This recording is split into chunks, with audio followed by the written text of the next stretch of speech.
নমস্কার, নাগরিক মনে সবাইকে স্বাগত। 100 দিনের কাজ যা নিয়ে বাংলা তোলপাড়।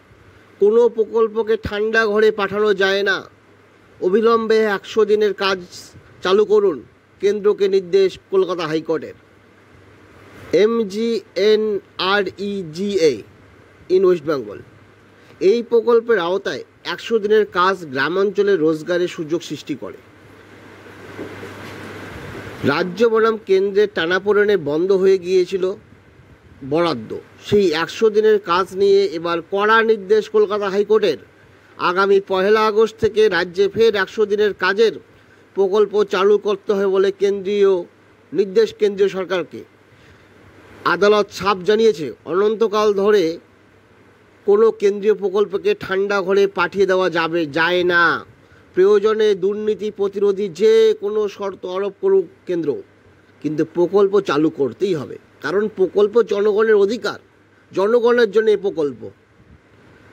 এই প্রকল্পের আওতায় 100 দিনের কাজ গ্রামাঞ্চলে রোজগারের সুযোগ সৃষ্টি করে, কিন্তু কেন্দ্রের বিজেপি সরকারের সঙ্গে রাজ্যের তৃণমূল সরকারের টানাপোড়েনে সেই প্রকল্পের জন্য বরাদ্দ টাকা আটকে যায়।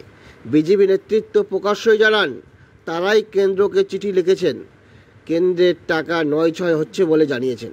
সেই থেকে গত 3 বছর ধরে 100 দিনের কাজের টাকা বন্ধ হয়েছে।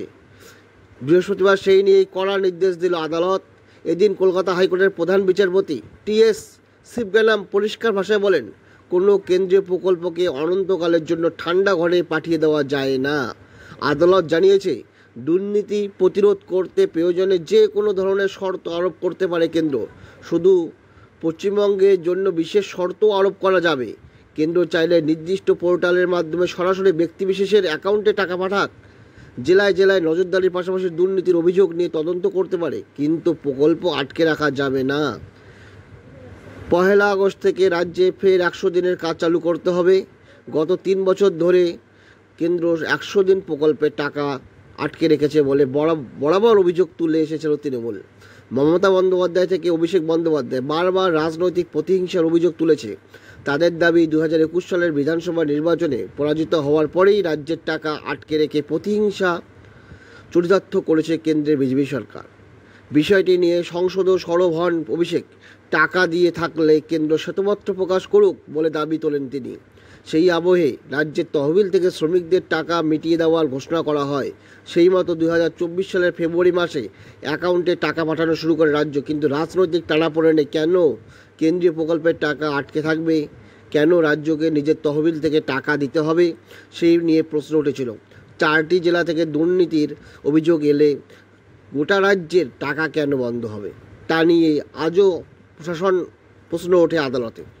কেন 3 বছরের বেশি সময় ধরে টাকা বন্ধ, প্রশ্ন ওঠে।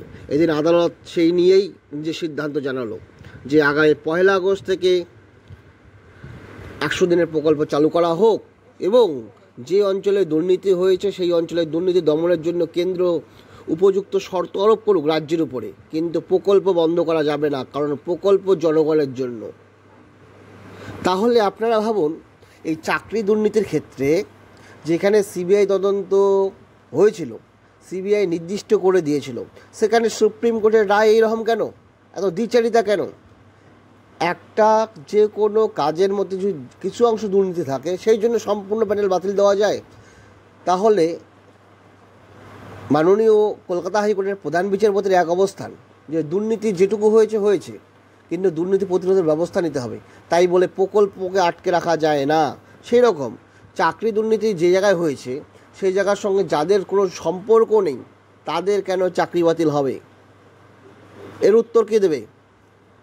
ব্যক্তিবিশেষে কি কোর্টের সিদ্ধান্ত পরিবর্তন হচ্ছে? সবই তো প্রশ্নচিহ্নের মুখে দাঁড়াচ্ছে কোর্টের বিচারপতিদের এই ধরনের প্রশ্ন বা অবস্থানকে নিয়ে। আপনারা ভাবুন, চাকরি দুর্নীতি 26,000-এর মধ্যে যদি 5,000 হয়ে থাকে, সেই জন্য প্যানেল কেন বাতিল হবে?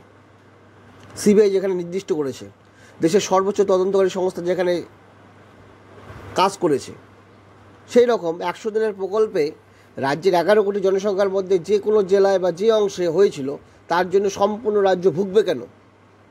আজকে মাননীয় বিচারপতি কলকাতা হাইকোর্টের সঠিক প্রশ্নই তুলেছেন। তাহলে আপনারা ভাবুন, এই 100 দিনের কাজ এবং চাকরি নিয়োগ দুর্নীতির ক্ষেত্রে রাজ্যের হাইকোর্টের প্রধান বিচারপতির অবস্থান এবং সুপ্রিম কোর্টের প্রধান বিচারপতির অবস্থানের মধ্যে বিরোধিতা আছে কি নেই? আপনারা কি মনে করেন? দুটোকে কোন চোখে দেখছেন? কমেন্টে জানাবেন। ধন্যবাদ।